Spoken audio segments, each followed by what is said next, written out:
इसका टॉपिक है role of toxins और एंजाइम्स इन पैथोजेनिसिटी, लेक्चर सेकंड। पहले लेक्चर में हमने देखा एंजाइम्स कैसे पैथोजेनिसिटी में रोल अदा करते हैं, तो लेक्चर नंबर सेकंड जो है that is role of toxins in pathogenicity. तो पहले यहाँ पे एक टर्म हम देखेंगे दैट इज टॉक्सिन्स। टॉक्सिन्स होते क्या है, ठीक है ना। टॉक्सिन्स सिंपली क्या होते हैं, दीज आर हार्मफुल केमिकल्स, नुकसानदेह केमिकल्स होते हैं और इनको सिक्रेट करते हैं माइक्रोबियल माइक्रोब्स, चाहे फंजे होगा या कोई भी डिजीज काजिंग ऑर्गेनिज्म जो होगा, तो उनसे जो सिक्रीशन निकलती है, तो हम लिख सकते हैं टॉक्सिन जो होती है ये होते हैं माइक्रोबियल मेटाबोलाइट। Microbial metabolite. अब ये जो माइक्रोबियल मेटाबोलाइट है, ठीक, ये सिक्रीट भी हो सकता है, या हम बोल सकते हैं माइक्रोबियल मेटाबोलाइट जो सिक्रीट हुआ है, या माइक्रोबियल मेटाबोलाइट जो रिलीज हुआ है। रिलीज कैसे हुआ, रिलीज्ड बाय जो जिन सेल्स की लिसिस हुई है, लाइसिड सेल्स, उन सेल्स से रिलीज हुआ है। अगर यहाँ पे सिक्रेट हुआ है माइक्रोब की वजह से, उसको एक्सोटॉक्सिन बोलेंगे, ठीक, उसको एक्सोटॉक्सिन बोलेंगे।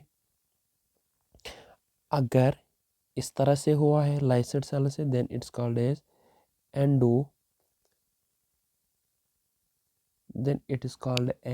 एंडोटॉक्सिन, तो हम इसको एंडोटॉक्सिन बोलेंगे। इन टॉक्सिन्स की बात करें, low concentration, at low concentration, toxins की खासियत क्या होती है, लो कंसंट्रेशन पे ये क्या करते हैं, directly toxic too, low concentration पे ये डायरेक्टली टॉक्सिक होता है किनको, सेल्स ऑफ होस्ट।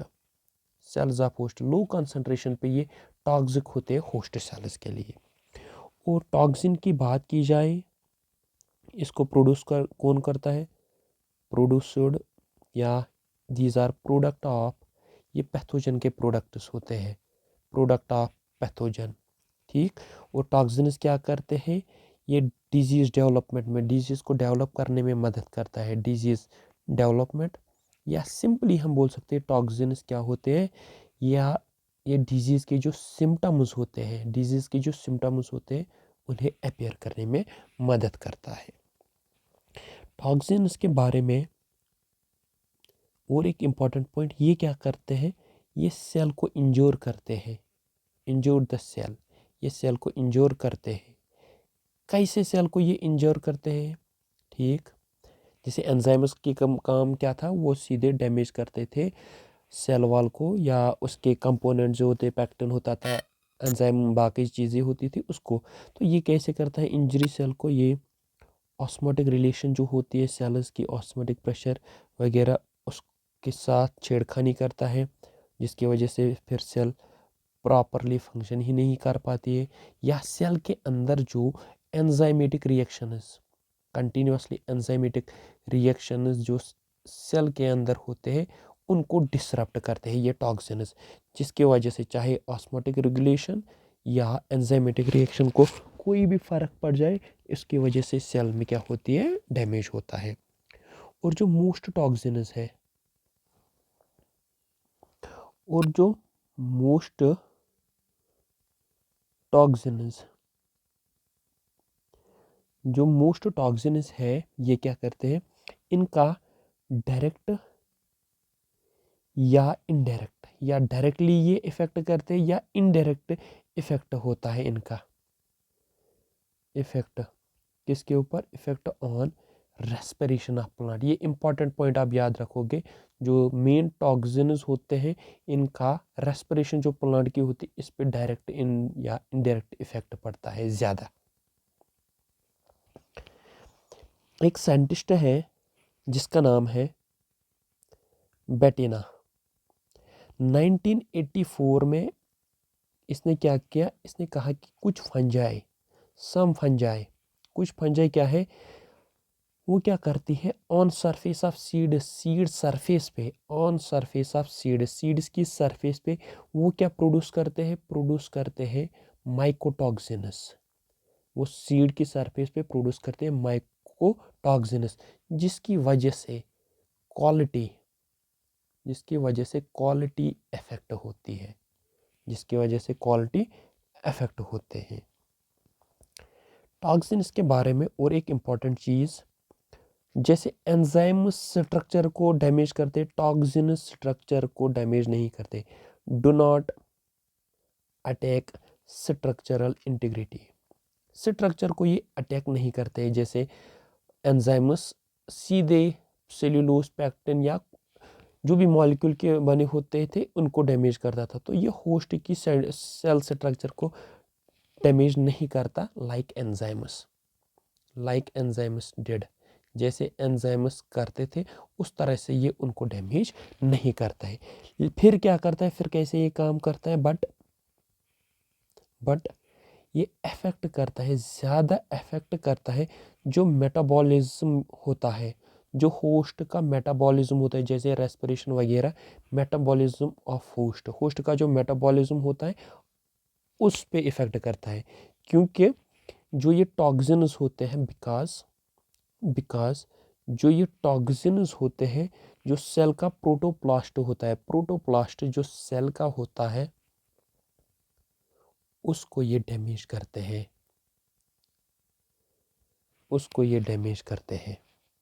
उसी पे एक्ट करते हैं और उसी को डैमेज करते हैं।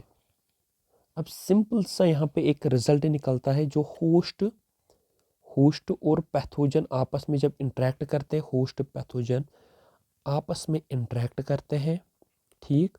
होस्ट पैथोजन इंटरेक्शन जो होती है, इसकी वजह से क्या होता है, जब बैक्टीरिया या कोई भी पैथोजन होस्ट के साथ साथ आता है तो वहाँ पे केमिकल्स रिलीज होते हैं, चाहे पैथोजन करेगा या सेल्स की लिसिस के बाद होगा, केमिकल्स रिलीज्ड होते हैं और इन्हीं केमिकल्स को हम बोलते हैं टॉक्सिन्स, चाहे रिलीज किया या सेल से निकला, these are called as toxins.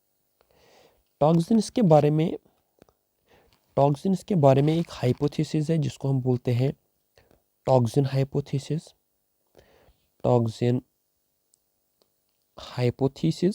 Short में देखेंगे ये टॉक्सिन हाइपोथेसिस है क्या, किसने दी थी, बाय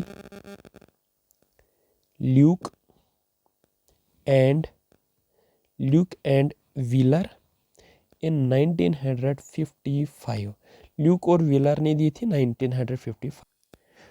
तो टॉक्सिन हाइपोथेसिस क्या बोलती है, ये ल्यूक एंड व्हीलर ने दी थी। उन्होंने कहा कि क्राइटेरिया क्या होने चाहिए एक टॉक्सिन के लिए। पहला क्राइटेरिया ये होना चाहिए कि ये सारे कैरेक्टरिस्टिक सिम्टम्स प्रोड्यूस करना चाहिए एक डिजीज़ के। अगर एक डिजीज़ है, जब उसके सिम्टम्स हम देखते हैं, अगर टॉक्सिन को हम टॉक्सिन बोलेंगे, कब बोल सकते हैं, वो सारे कैरेक्टरिस्टिक सिम्टम्स ये प्रोड्यूस करने चाहिए। दूसरा, सेंसिटिविटी टॉक्सिन की जो है वो ससेप्टेबिलिटी टू पैथोजन है। जितना एक ऑर्गेनिज्म, जितना एक प्लांट एक पर्टिकुलर डिजीज़ के लिए सेंसिटिव होता है, उतना जल्दी उसको अटैक होता है। फॉर एग्जांपल, अगर किसी को पोलन एलर्जी है तो जितना वो सेंसिटिव होता है, जैसे ही पोलन निकलते हैं उसको एलर्जी होती है, वो बीमार हो जाता है। लेकिन कुछ बंदे ऐसे होते हैं जिनको पोलन एलर्जी से ज़्यादा ये सेंसिटिविटी नहीं होती है, तो उनको ज़्यादा फर्क भी नहीं पड़ता है। तो टॉक्सिन की सेंसिटिविटी उतना ही ज़्यादा डिजीज़ का अटैक, उतना ही ज़्यादा पैथोजन का अटैक। और जो टॉक्सिन प्रोडक्शन होगी वो डायरेक्टली होती है एबिलिटी, जो एक पैथोजन की कितनी एबिलिटी है डिजीज़ काज करने की, वो डायरेक्टली रिलेटेड है वो टॉक्सिन कैसे प्रोड्यूस कर सकता है। नेक्स्ट है ऑब्जर्वेशन। जो मोस्ट टॉक्सिन्स है, ये जो मोस्ट टॉक्सिन्स है जो एसोसिएट है किसके साथ, प्लांट के साथ या प्लांट डिजीज़ के साथ, तो वो क्या करते हैं, हम ऑब्जर्व किया गया, वो फेल हो जाते हैं टू एग्जिबिट, वो फेल हो जाते हैं। किससे फेल हो जाते हैं, वो सारे क्राइटेरिया जो हमने ऊपर देखे, toxin must produce all symptoms, sensitivity of toxin directly related to susceptibility to pathogen, toxin product कितना होगा, वो एबिलिटी पैथोजन की कितनी है डिजीज काज करने की। हमने देखा जो ऑब्जर्वेशन में मोस्ट जो टॉक्सिन प्लांट के डिजीज के साथ एसोसिएट है वो फेल होते हैं ये सारे क्राइटेरिया को फुलफिल करने के लिए। लेकिन यहाँ पे एक एक्सेप्शन है, जिसको हम बोलते हैं एक बीमारी है विक्टोरियन, जो किसकी वजह से होती है? कॉक्लियोबोलस, कॉक्लियोबोलस विक्टोरी, कॉक्लियोबोलस विक्टोरी, ये एक एक्सेप्शन है। वरना जो हमने मैक्सिमम टॉक्सिन्स देखे जो किसके साथ, प्लांट्स के साथ, प्लांट डिजीज के साथ एसोसिएट है, वो इस क्राइटेरिया को फुलफिल नहीं करते हैं। Next, role of toxins in pathogenesis,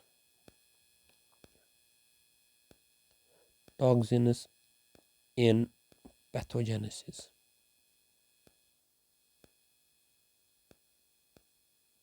toxins का रोल क्या है किसके अंदर? पैथोजेनेसिस के अंदर, डिजीज काज करने के अंदर। ये काम क्या करता है, ये पहले ही हम इम्पोर्टेंट चीज़ इसमें लिख के रखेंगे। ये फैसिलिटेट करता है किसके लिए? पैथोजन के लिए, आसानी कर देता है पैथोजन के लिए या पैथोजन इन्फेक्शन के लिए। कैसे? क्योंकि ये सेल डेथ करवाता है, सेल की डेथ हो जाती है टॉक्सिन्स की वजह से, ठीक। तो जिसकी वजह से जो पैथोजन है वो आसानी के साथ एंटर हो सकता है। जहाँ पे ऑर्गेनिज्म को ठीक है, जहाँ पे ऑर्गेनिज्म को क्या करना होता है? इन्वेड करना होता है। तो इन्वेडिंग ऑर्गेनिज्म के नज़दीक ये क्या करता है? सेल डेथ करवाता है। ये कंसेप्ट कहाँ से आया था? ये कंसेप्ट है बेकर इटल का 1997 और dangle and Jonas 2001।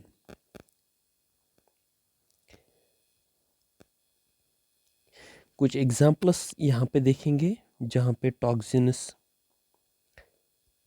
Disease cause करते हैं। फॉर एग्जांपल, पहले एग्जांपल हम यहाँ पे नोट करेंगे, दैट इज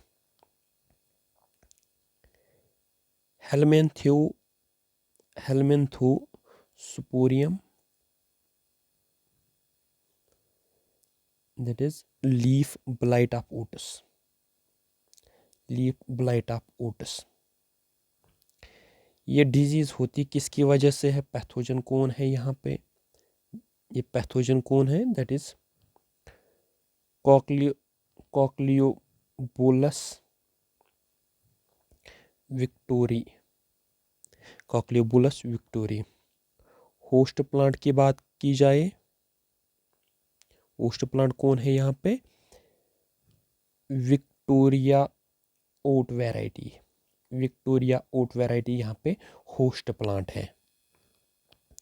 इसमें एक इम्पॉर्टेंट चीज़ याद रखोगे, ये एक वीबी जीन कंटेन करता है। इसके अंदर वीबी जीन होता है जो रेजिस्टेंस दिखाता है, वीबी जीन जो रेजिस्टेंस दिखाता है तो किस डिजीज़ के खिलाफ? टू क्राउन रस्ट डिजीज़, इसके खिलाफ ये रेजिस्टेंस दिखाता है। तो इसके अंदर जो वीबी जीन है, it is resistant to crown rust disease. इसमें जो टॉक्सिन्स प्रोड्यूस होते हैं, टॉक्सिन्स, उनके कैरेक्टरिस्टिक्स क्या है? पहला, इसमें जो टॉक्सिन्स होते हैं वो काज करते हैं लीफ ब्लाइट एंड, वो लीफ ब्लाइट काज करते हैं, जो ये डिजीज़ है लीफ ब्लाइट, और उसके बाद प्लांट डेथ, और इसके अलावा जो सिम्टम्स इसकी वजह से आते हैं, जो सिम्टम्स इस टॉक्सिन की वजह से आते हैं, यहाँ पे जो टॉक्सिन वो सिमिलर है, आइडेंटिकल है, सिमिलर है, काज्ड बाय, जो काज करता है, काज्ड बाय पैथोजन। जब पैथोजन की वजह से होता है वही सिम्टम्स यहाँ पे काज होते हैं, क्योंकि हमने कहा ऑलरेडी एक टॉक्सिन की कैरेक्टरिस्टिक फीचर है वो सारे सिम्टम्स प्रोड्यूस करना चाहिए जो नॉर्मली होते हैं। अगर केमिकली देखेंगे ये क्या है, केमिकली ये क्या है, ये टॉक्सिन है क्या? इट इज़ क्लोरीनेटेड, ये क्लोरीनेटेड साइक्लिक, एक तो क्लोरीनेटेड है, दूसरा साइक्लिक है, पेंटापेप्टाइड है। और उसका प्राइमरी टारगेट क्या होता है? पहले ये टारगेट किसको करता है? हमने ऑलरेडी देखा है ये मेम्ब्रेन इसको, तो प्राइमरी टारगेट इसका है प्लाज्मा मेम्ब्रेन, ये क्या करता है, ये बाइंड हो जाता है प्रोटीन के साथ। प्रोटीन के साथ बाइंड होने के बाद ये जो सेल का मेटाबॉलिज्म होता है, क्योंकि टॉक्सिन्स की खासियत ही होती है ये मेटाबॉलिज्म को फिर क्या करते हैं, आल्टर करता है। अब थोड़ी बहुत क्लासिफिकेशन देखेंगे किन की, टॉक्सिन्स की। Classification of toxins,